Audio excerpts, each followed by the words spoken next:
안녕하세요. 저는 이제 결혼 6년 차에 접어드는 40세 남성입니다. 오늘 인간이기를 포기한 짐승 같은 놈을 여러분들에게 고발하고자 이렇게 글을 올립니다. 제 가정을 박살내고 인생을 송두리째 날려버리려고 했던 그놈에 대한 한 맺힌 분노와 증오심이 아직까지 사라지지 않았거든요. 모든 것의 시작은 7년 전 아내를 처음 만난 날대로 거슬러 올라갑니다. 그때 저는 유명한 남성 의류 브랜드의 매장 관리직으로 일하고 있었습니다. 원래는 대학에서 신문 방송학을 전공했고 기자가 되려고 했는데요. 대학 다닐 때 아는 선배의 부탁으로 홈쇼핑 방송을 하는 채널에서 하던 진행보조 알바 때문에 꿈을 꾸게 되었습니다. 성호야, 내가 보니까 홈쇼핑 진행 쪽에 재능이 있는 것 같다. 기자 되는 것보다는 홈쇼핑 상품 기획자로 진로를 바꿔봐라. 선배 말대로 홈쇼핑 일이 꽤 재밌게 느껴졌습니다. 특히 잘 팔릴 만한 상품을 골라서 구성하는 게 재미있었거든요.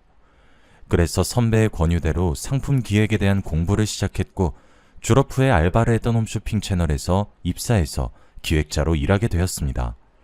주로 남성 정장과 스포츠 의류를 파는 방송을 하게 되어서 의류 브랜드 관계자들과 친분을 갖게 되었습니다. 하지만 관계자들과 친해지고 그 바닥에 오래 붙게 되는 만큼 실적에 대한 압박이 커지기 시작했습니다. 방송을 하면서 실시간으로 올라오는 주문 상황을 볼 때마다 피가 마르는 심정이었죠. 기대에 못 미치는 실적이 나오는 날이면 데스크에 불려가서 질릴 때까지 혼이 나곤 했습니다. 야, 김 PD, 이번 구성 초대박이라고 큰소리 치더니 완전 쪽박이잖아. 이따위로 상품 구성할 거면 사표 쓰고 나가! 새로운 기획을 내놔야 할 때마다 며칠씩 잠도 못 자고 머리를 쥐어짜야 했습니다. 적당한 일자리만 있다면 당장 그만두고 싶은 마음이 굴뚝 같았죠. 그러던 차에 좋은 기회가 찾아왔습니다. 여름 휴가철을 앞두고 제가 기획한 스포츠 의류 세트가 그야말로 초대박 히트를 친 것입니다. 그날 저는 브랜드 회사 간부들과 회식을 하게 되었죠. 그때 담당 부장과 여러 가지 이야기를 하다가 부장님이 제 고등학교 선배란 사실을 알게 되었습니다. 뭐? 땡땡학교 나왔다고? 야, 반갑다. 네가 땡땡학교 나올 줄은 몰랐네. 저랑 같은 학교였을 줄이야. 앞으로 잘 부탁드립니다, 선배님. 선배님은 무슨. 너 혹시 내 밑으로 와서 일할 생각 없냐? 부장이 백화점 매장들을 관리할 매니저가 필요하다면서 자기 밑으로 들어오라고 하더군요. 그 자리에서 조건을 들어보니 지금 일하는 데보다 훨씬 좋아 보였습니다. 그렇지 않아도 지쳐서 그만두고 싶었는데 이게 웬 떡이냐 하는 생각에 냉큼 제안을 받아들였죠. 다음 달부터 직장을 옮겨서 일을 하게 되었습니다. 매장을 관리하는 일은 크게 어려운 일이 없었어요. 무엇보다 실적에 대한 부담감이 별로 없었습니다. 홀가분한 마음으로 일하는 사이 또 2년이 지났고 여러 백화점에 입주해 있는 의류 매장 직원들과 가족처럼 지내게 되었는데요. 의류 매장 여직원들 중 몇 명하고 썸을 타기도 했습니다. 그런데 크게 발전하지 못하고 썸이 깨지는 일이 빈번했죠.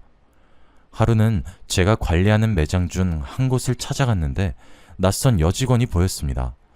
새로 오신 분이냐고 물으니까 안면이 있던 직원이 신입 여직원이라고 소개를 해주었습니다. 여직원이 이름을 말해주면서 꾸벅 인사를 건네더라고요. 안녕하세요. 오늘부터 이 매장에서 일하게 된 한정혜라고 합니다. 부족하지만 열심히 하겠습니다. 잘 부탁드려요. 그 뒤로 정혜씨와 친해지게 되었죠. 제가 매장에 나가면 언제나 환하게 웃으면서 인사를 건네주었고 커피나 음료수를 가져와서 절 챙겨주기도 하였습니다. 정혜씨는 웃을 때 볼에 패이는 보조개가 아주 매력적이었죠. 게다가 저한테 호감이 있는지 몇 달이 지나도 제게만 잘해주는 게 눈에 보였습니다. 정혜씨가 나를 짝사랑하는 게 아닐까 고민하고 있을 무렵 다른 직원들이 이상한 말을 해주었습니다. 김 대리님, 정혜는 원래 다 잘해줘요. 원래 성격이 착해서 여직원들한테도 그렇게 챙겨주더라고요. 그러니까 괜히 김칫국부터 마시지 말고 정신 차리세요.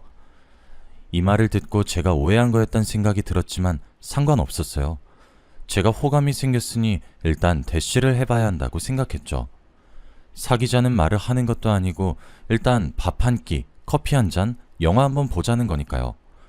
그래서 정혜씨가 일하는 곳으로 가서 데이트하자고 해봤습니다. 정혜씨, 영화 시사회 티켓이 생겨서 그런데 주말에 시간 괜찮으세요? 영화 티켓이요? 무슨 영화인데요?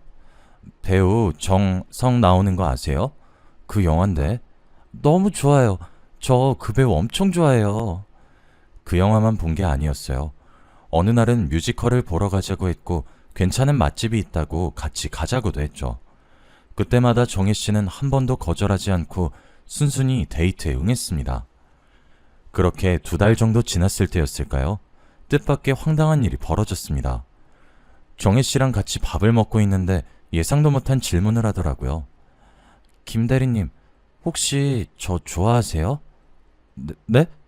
갑자기 무슨 말을... 아니, 맨날 밥 먹자, 영화 보자고 하는데 사귀자는 말씀을 안 하시더라고요. 아, 그건 말하고 싶었는데 어떻게 말해야 할지 몰라서. 그럼 우리 진지하게 만나봐요. 김 대리님이 고백하는 거 기다리고 싶었는데 애매한 사이는 싫어서요. 이렇게 갑자기 사귀는 건 처음이네요. 저도 이렇게 질질 끄는 남자 처음이었어요. 그동안 만나보니 성우 씨가 참 괜찮은 남자 같았는데 별말 없어서 답답했거든요. 성혜 씨, 생각보다 돌직구시네요. 앞으로 성혜 씨 앞에서는 답답하게 안 굴겠습니다. 그렇게 성혜 씨의 돌직구로 사귀게 된 지 2년 정도가 흘렀을까요? 저랑 성혜 모두 나이가 차서 그런지 장인어른께서 결혼을 서두르시더라고요. 데이트를 하려고 성혜 집으로 갔더니 장인어른께서 나와보시더니 제게 언제 결혼할 거냐고 재촉하셨습니다. 결혼해야죠. 결혼할 거면 당연히 성혜랑 할 겁니다. 아니, 갑자기 무슨 결혼이야. 오빠한테 그러지 말라니까 왜 자꾸 그래? 그래, 일부러 그러는 거다.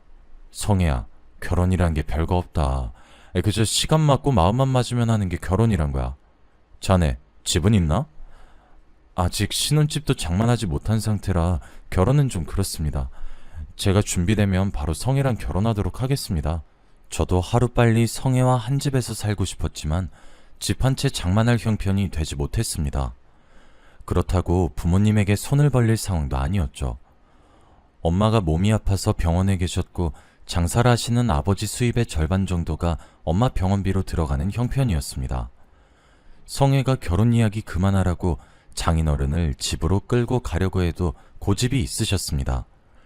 준비가 되면 결혼하겠다는 말에 장인어른께서 물으셨죠. 만약 대출로 집을 사게 된다면 자네가 얼마나 감당할 수 있나? 글쎄요, 한 7천 정도 될 것 같습니다. 그러면 나머진 내가 보태줄 테니 아파트 하나 장만해라. 장인어른의 파격적인 제안에 진짜로 결혼해야 하나 싶었습니다. 그런데 정신 차리고 보니 경매로 나온 아파트들을 보고 있더군요.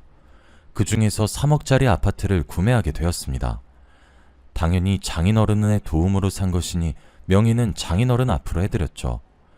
그렇게 저희가 결혼을 하게 되고 꿈에 그리던 신혼생활도 시작하게 되었습니다. 아내와 결혼을 하고 보름 정도 지났을 때였을까요? 아내가 수상했습니다. 밤늦은 시간인데 전화가 걸려왔고 그때마다 아내가 제 눈치를 보면서 전화를 받았습니다.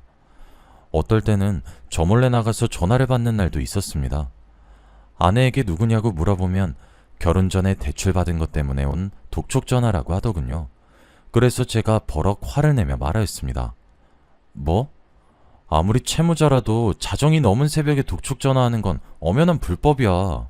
당장 신고해. 아니, 난 그렇게는 못해. 사금융에서 돈을 빌렸거든. 사금융? 당신 사채 썼단 말이야? 그럴 사정이 있어서 500 정도 빌렸어. 별거 아니야. 아직 갚을 때가 안 됐는데 자꾸 독촉을 하네. 다음 달에 갚아버리면 끝나. 아내는 사채가 조금 있지만 자기가 알아서 해결할 테니 걱정하지 말라고 했습니다. 그 뒤로 아내가 도대체 무슨 짓을 저지르고 있나 지켜보게 되었죠. 제 예상대로 아내의 이상한 행동이 계속되고 있었습니다. 어느 날 집에 와보니 현관에 보조키가 2개나 더 달려있더군요. 복도로 통하는 창문에는 쇠창살까지 설치되어 있어 아내에게 이게 도대체 뭔지 물어봤습니다.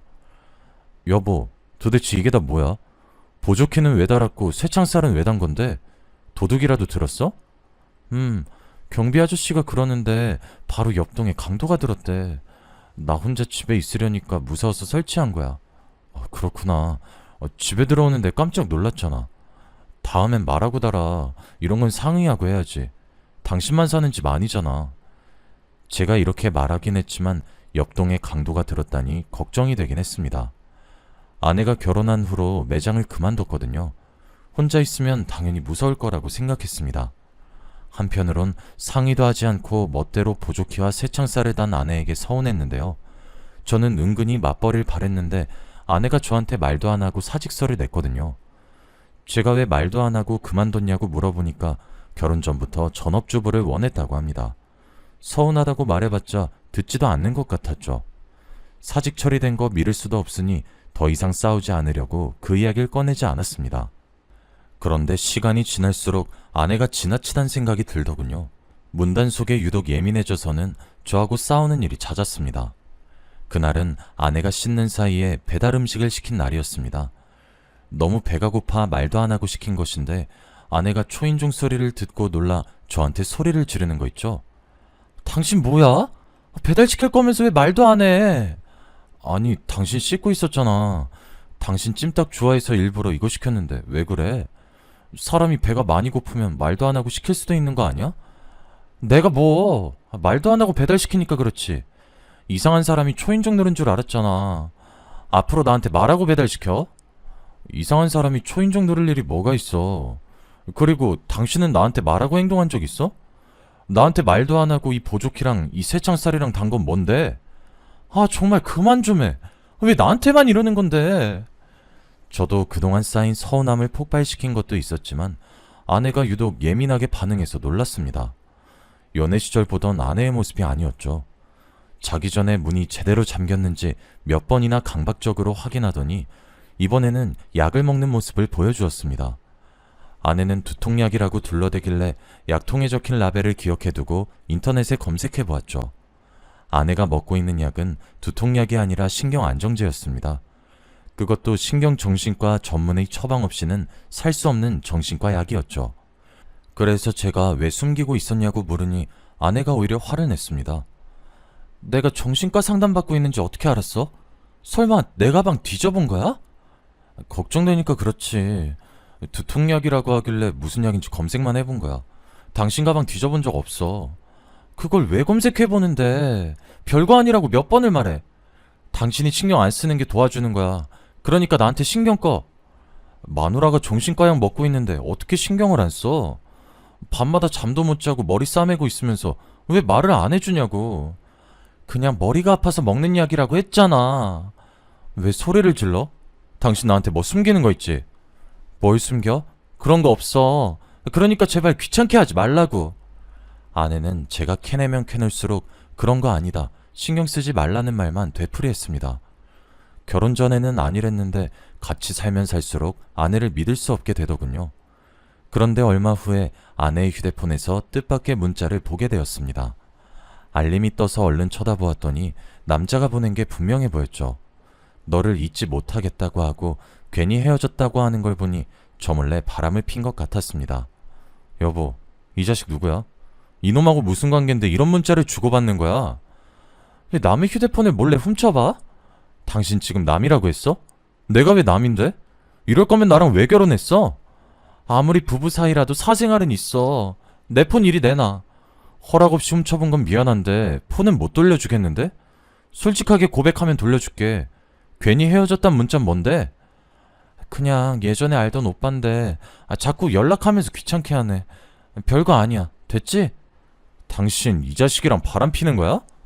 뭐? 바람? 내가 미쳤어? 절대 아니야. 그런데 그냥 하던 오빠랑 이런 문자를 주고받는다고? 말도 안 되는 소리 하지 마. 당신 의처증 있어? 맨날 나보고 병원 가보자고 하더니 정신과 상담 받아야 될 사람은 당신이네. 그렇게 내가 의심스러우면 헤어져. 제가 불륜을 의심하자 아내는 길길이 날뛰면서 이혼하잔 말을 했습니다. 저희들은 그날 심하게 말다툼을 했고 서로에게 남아있던 애정마저 사라지고 말았죠. 결혼한 지 겨우 2달 된 신혼인데도 각방을 쓰게 되었고 서로 대화도 하지 않게 되었습니다. 그리고 며칠 후에 엄청난 사건이 터지고 말았습니다. 아내가 감쪽같이 사라졌는데요. 짐을 챙겨서 집을 나간 게 아니라 말 그대로 하루아침에 사라진 것입니다. 아내의 노트북도 집에 그대로 있고 옷이나 신발까지 모두 다 그대로 있었거든요. 전화를 해봐도 휴대폰은 계속 꺼져 있었고 문자를 해도 답이 없었습니다. 그래서 장인어른을 찾아가서 아내가 없어졌단 말을 전해드렸습니다. 정혜가 없어지다니 그게 무슨 말인가? 저도 어떻게 된 영문인지 모르겠어요. 퇴근하고 집에 와보니 짐은 그대로 두고 몸만 사라졌어요. 벌써 이틀이나 지났습니다. 혹시 장인어른께서 알고 계신 게 있나 해서요. 세상에 어떻게 이런 일이... 장인어른도 아내가 사라진 줄 모르고 있었나 봅니다. 깜짝 놀라서 어찌할 바를 모르고 허둥거리시는 게 보여서 경찰에 신고하기로 마음먹었죠. 장인어른께서도 모르신다니 우선 경찰에 실종 신고를 해봐야겠네요. 김서방, 며칠만 더 기다려봐. 정혜가 절대 가출을 할 애가 아니란 거 자네도 알지 않나? 분명히 말 못할 사정이 있을 거야. 며칠 내로 연락이 올 테니까 조금만 기다려보자고. 딸이 사라졌는데 신고를 하지 말아달라니 무언가 이상해 보였습니다. 이렇게 갑자기 사라진 거면 범죄에 연루됐을 가능성이 크니까요. 그래서 일단은 장인어른을 지켜보면서 며칠을 더 기다려보기로 했습니다. 제 예상대로 장인어른을 만나뵐 때마다 저와 눈도 마주치지 못하고 시선을 피하더군요. 도대체 뭐를 숨기고 있길래 이러는 걸까 많은 상상을 해보았습니다. 그렇게 사흘이 지났지만 아내의 연락은 오지 않았습니다. 이제 가만히 앉아서 기다릴 순 없어서 아내의 지인들을 수소문해서 행방을 찾아보기로 했죠. 이 방법도 소용이 없으면 장인어른에게 신고하겠다는 통보를 하고 바로 경찰서로 가보려고 했습니다. 제가 아내의 지인들을 찾아가자 모두 다 깜짝 놀라면서 의외란 반응을 보였는데요. 아내의 실종과 관련된 단서를 찾지 못하다가 마지막으로 아내의 고등학교 친구에게 한 통의 전화를 받게 되었습니다. 안녕하세요. 저 성혜 친구 미연이라고 합니다. 친구들이 성혜가 갑자기 실종됐다고 하던데 그게 사실인가요? 네, 맞아요. 갑자기 사라졌습니다. 저기, 그럼 오늘 시간 되면 만날 수 있을까요? 제가 드릴 말씀이 있어요. 저는 아내의 친구분이 일하는 곳 근처로 가서 그 친구분을 만나보았습니다. 말없이 카페에 앉아있던 친구분이 10분 정도가 흐르고 나서야 충격적인 말을 꺼내더군요. 정혜가 말 안 한 거죠? 네? 뭐를요? 정혜가 결혼 전에 동거하던 남자가 있었거든요. 동거요? 정혜가 동거를 했다고요? 순간 저는 쇠망치로 뒤통수를 맞은 것 같았습니다. 눈앞이 아찔해지면서 멍해지는데 정말 정신을 차릴 수 없었죠. 친구는 그럴 줄 알았다는 듯이 고개를 끄덕이더니 한숨을 푹 쉬었습니다. 그러더니 아내가 숨기고 있었던 비밀들을 털어놓았습니다. 일이 이 지경까지 왔으니 성호 씨도 이젠 알아야 되겠죠. 정혜가 백화점에 들어가기 전에 바에서 바텐더로 일한 적이 있어요. 제가 바텐더 일을 소개해줬었거든요. 아내가 바텐더 일을 했었다니 이것도 모르고 있었던 일이었습니다. 아내의 친구분이 고등학교를 졸업한 후에 대학 진학을 포기하고 바에서 일을 시작했다고 하는데요.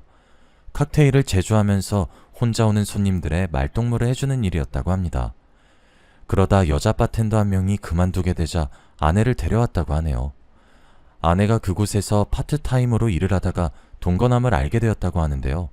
그 동거남은 아내에게 푹 빠져서 단골 손님이 되었다고 합니다. 몇 달 동안 거의 맨날 바에 찾아와서는 아내에게 사귀자고 수작을 걸었다고 해요. 아내가 그럴 마음이 없다고 정중하게 거절했지만 동거남은 포기하지 않았다고 하죠. 그러다 한 달 뒤에 아내가 갑자기 바를 그만뒀다고 했습니다. 정혜가 그 남자랑 동거란다는 소문이 있더라고요. 제가 연락해서 진짜 같이 살고 있냐고 물어보니까 그렇대요. 진짜 깜짝 놀랐죠. 그런데 그 남자가 아니라 그쪽이랑 결혼한다고 해서 더 놀랐어요. 결혼식장에 초대를 받게 되자 친구가 아내에게 동거남에 대해 물어보았다고 합니다. 아내가 친구에게 비밀로 해달라고 사정했다는 소리를 듣고 억장이 무너졌죠. 뭐 이런 사람이 다 있나 싶었습니다. 아마 결혼 후에도 그 동거남하고 계속 연락했을 거예요. 정혜도 어떻게 할지 고민이 많아 보이더라고요. 그런데 정혜가 결국 동거남을 선택한 것 같아요. 원래는 모르는 척하고 있으려고 했는데 이렇게 말 안 하고 있는 건 좀 아닌 것 같아서 고민하고 있다가 말씀드려요. 저는 결혼까지 해놓고 남편이 아닌 동거남을 선택했다는 사실이 납득되지 않았습니다. 게다가 예고도 없이 갑자기 야반도주를 하다뇨. 그 말을 듣고 곰곰이 생각해보니 결혼 초부터 아내가 보여주었던 수상한 행동들이 하나씩 떠올랐습니다. 아내에게 진짜 내연남이 있었던 걸까요? 동거남의 존재를 감쪽같이 속이고 결혼하다니 도저히 믿기지 않았습니다. 이제는 저를 버리고 동거남을 따라간 아내에 대한 배신감에 우라통이 치밀어 올랐죠. 그래서 저는 바로 장인어른께 달려가 따졌습니다. 장인어른은 알고 계셨죠? 아내가 결혼 전에 동거했단 사실을요. 설마 저한테 내연남이 있었던 걸 숨기고 있었던 겁니까? 제가 소리를 지르자 장인어른께서 올 것이 왔단 표정을 지으시더군요. 그러면서 사진 한 장을 제게 내밀었습니다. 사진을 본 저는 깜짝 놀라서 소리를 지를 수밖에 없었습니다. 아내랑 똑같이 생긴 여성이 두 손은 물론 두 발까지 밧줄에 묶여 있었거든요. 그런 아내의 뒤로 한 남자가 강목을 들고 서 있었습니다.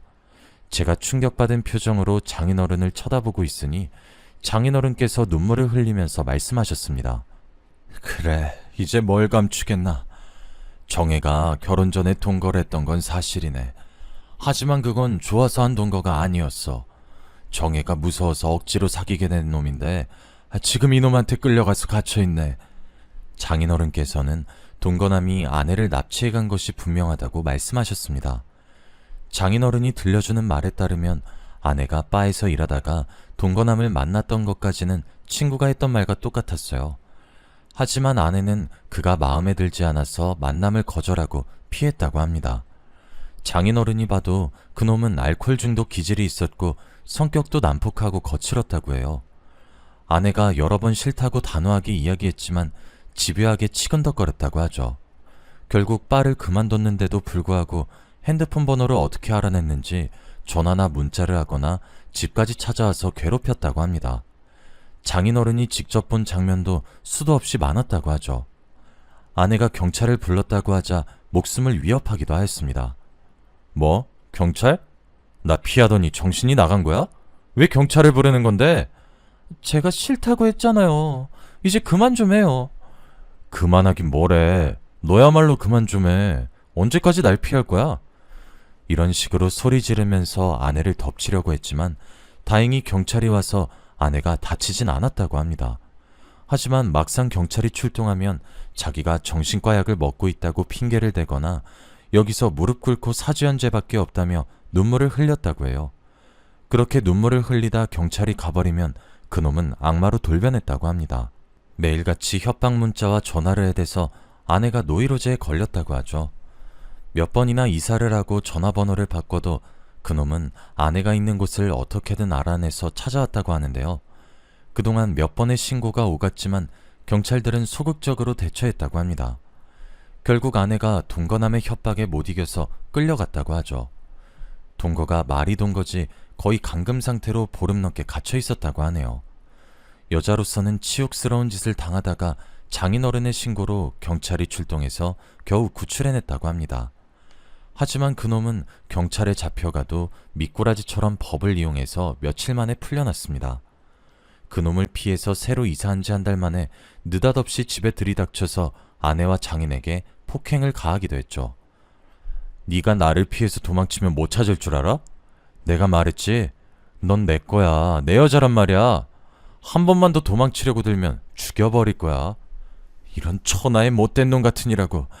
내가 살아있는 한 너한테 쓰레기한테 내 딸을 줄 수 없어. 경찰에 신고했으니까 딱 기다려. 다시 깜빵에 넣어줄 거니까. 뭐? 깜빵? 이 영감이 죽고 싶어서 환장했나? 오늘이 당신 제삿날인 줄 알아. 장인어른이 아내를 끌고 가려는 그놈에게 달려들었지만 칠순을 넘긴 장인이 건장한 30대 남자를 힘으로 당해낼 수 없었습니다. 장인어른이 결국 그놈에게 맞고 기절해버렸죠. 장인어른이 기절한 사이에 아내를 끌고 가서 차에 태우려고 했는데 이웃의 신고를 받고 출동한 경찰들에게 잡혔다고 합니다. 경찰의 도움으로 아내는 겨우 위기를 넘겼는데 어처구니 없는 일이 벌어졌다고 해요. 폭행죄와 부녀자 납치 혐의로 구속되어서 실형이 떨어졌는데 억울하다고 항소를 했다는 거예요. 그래도 장인어른은 그놈이 금방 풀려나지 않을 거라고 생각했습니다.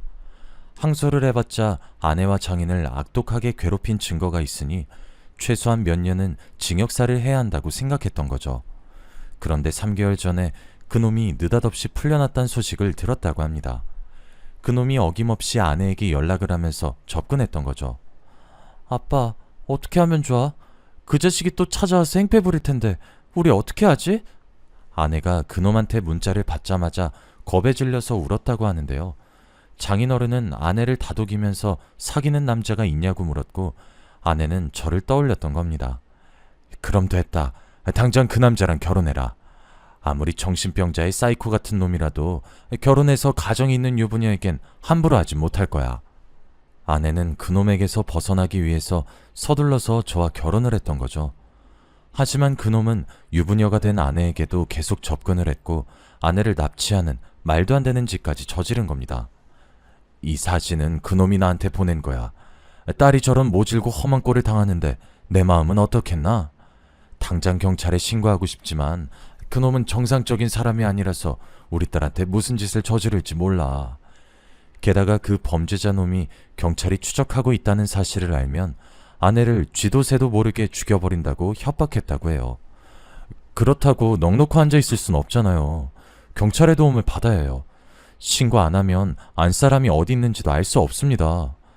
저는 몇 분 동안 장인어른을 설득시킨 뒤 경찰서로 달려가서 아내가 납치당한 것 같다고 말했습니다. 그런데 경찰이 하는 말이 기가 막혔습니다. 그 납치범이 옛날에 동거하던 남자라고 하니 바람이 난 거 아니냐고 하더군요. 경찰이란 작자들이 낄낄대면서 말하는데 속에서 열불이 터졌습니다. 제가 이성을 잃고 지금 장난하는 거냐고 소리치니 그제야 나이가 지긋해 보이는 경찰이 와서는 제게 이렇게 말하였습니다. 실종이 아니라 단순 가출 같습니다. 경찰서는 개인적인 가정사를 해결해주는 곳이 아닙니다. 제가 보기엔 가정법원에 가보셔야 할 것 같아요. 네? 이건 가출이 아니라 납치라고요. 저 증거도 있어요. 여기 아내가 납치당한 사진도 있는데. 네네, 거기 두고 가세요. 경찰은 제 말을 들을 생각이 없어 보였습니다. 제가 제출한 신고 서류를 귀찮다는 듯이 던져버리더니 갑자기 폭행 신고가 들어왔다고 나가버리더군요. 경찰의 태도를 보아하니 그들을 믿고 있을 수 없었습니다. 제 나름대로 아내의 행방을 수소문해 보다가 지인을 통해서 이런 문제를 전문적으로 처리하는 해결사들을 소개받았습니다. 이 정도 수준이면 범죄자 수준을 뛰어넘었네요. 돈이고 뭐고 이런 쓰레기는 저희들이 나서서 치워야죠. 정말입니까? 정말로 제 아내 찾을 수 있습니까? 네, 안심하십시오. 사흘이면 됩니다. 그들은 사흘 내로 아내가 있는 곳을 알아내겠다고 장담했습니다. 그런데 며칠 후에 뜻밖의 사실을 알게 되었습니다. 장인어른이 제가 살고 있던 아파트를 처분한 것입니다. 아내 문제 때문에 회사에 휴가를 내고 있었는데 오후에 부동산 사장과 낯선 여자가 집을 찾아오더군요. 안녕하세요. 집 내놓으셨던데 이사는 언제 가실 건가요? 사모님은 다음 주에 바로 들어왔으면 좋겠다고 하시던데. 네? 이사라니요? 김두철 씨가 직접 오셔서 한 달 전에 집 내놓으셨어요. 그리고 바로 어제 이 아파트 팔렸는데? 이건 또 무슨 말인지 싶어서 서둘러 장인어른 집으로 달려갔습니다. 아파트 명의가 장인어른 이름으로 되어 있었지만 제 돈도 7천이나 들어가 있었습니다. 게다가 제가 사는 곳인데 멋대로 집을 팔다뇨. 도저히 납득할 수 없었습니다. 장인어른, 저한테 한마디 상의도 없이 집을 팔아버리면 어떡해요? 전 길바닥에 나앉으라는 겁니까? 나도 어쩔 수 없었네. 자네는 능력이 있으니 사는 곳쯤은 다시 구할 수 있는 거 아닌가? 그놈이 3억을 주면 정해를 풀어주고 다시는 행패 부리지 않겠다고 각서를 쓰겠다고 하는 바람에 급하게 집을 내놓은 거네. 경찰도 신경을 안 쓰는데 돈으로 해결해야지. 별다른 방법이 있겠나. 장인어른께서 내일 그놈이 알려준 지하철 보관함에 3억을 갖다 놓기로 했다고 하더군요. 그놈이라면 4억을 받아놓고 아내를 돌려주지 않을 가능성이 컸습니다. 그리고 아내가 육체적 정신적인 고통을 당한 것도 억울하고 분한데 돈까지 갖다 바치니 도저히 받아들일 수 없었죠. 안 그래도 힘들어하는 장인어른께 이건 말도 안 되는 짓이라고 목소리를 높이고 말았습니다. 장인어른은 억울하지도 않으세요? 쳐 죽여도 시원치 않을 놈한테 돈을 줄 생각을 어떻게 하세요? 저는 절대 그렇게 못합니다. 제가 해결할 테니 맡겨주세요. 내가 오죽하면 이러겠나. 오죽하면. 장인어른이 제 말을 듣고 너무 서럽게 우시더라고요. 저는 잠도 못 자고 해결사들 연락만 기다렸습니다. 이틀 뒤 해결사들에게 전화가 와서 받아보니 아내가 있는 곳을 알아냈다는 겁니다. 경기도의 한적한 시골에 있는 버려진 비닐하우스에 있다는 소식에 얼른 차를 몰고 달려갔습니다. 그리고 몰래 숨어있던 해결사와 함께 안으로 들어갔죠. 한 달 넘게 악마 같은 놈한테 잡혀 있었던 아내는 처참한 몰골을 하고 있었습니다. 며칠 동안 제대로 먹지도 못해서 피골이 상접해 있었는데요. 저를 본 아내가 깜짝 놀라더니 고개를 숙이며 눈물을 터뜨리고 있었습니다.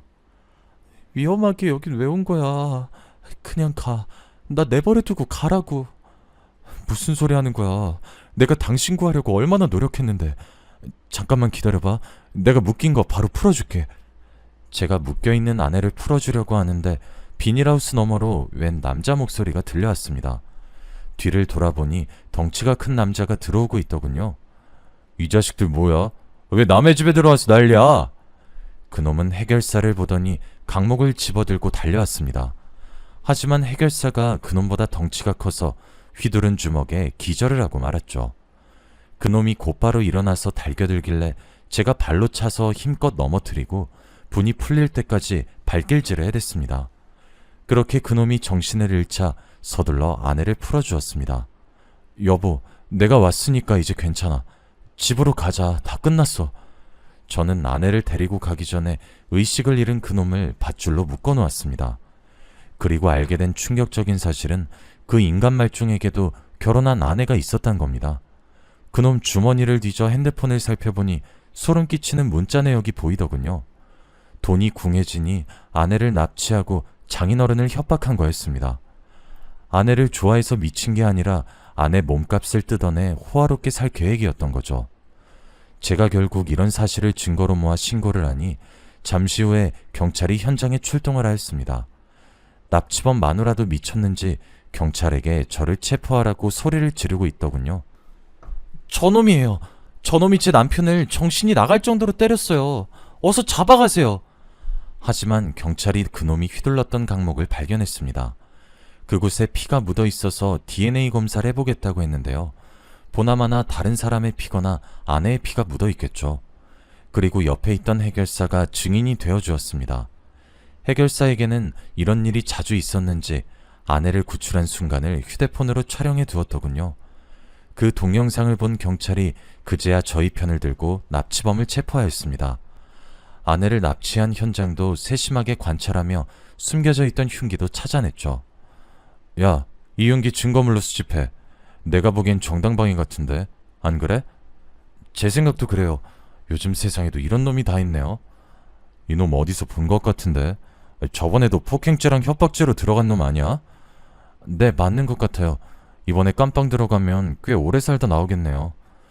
경찰들이 하는 말을 듣고 엄청난 희망을 품었죠. 제발 저런 놈들은 적어도 10년 뒤에나 나오길 바랐습니다. 인간이라고 하기 어려운 이 두 짐승들은 감옥으로 들어갔는데 아내는 지금도 그놈들 때문에 불안해하고 있네요. 아내가 정신병원에 다니면서 치료를 받고 있지만 수면제 없인 자지 못하고 있습니다.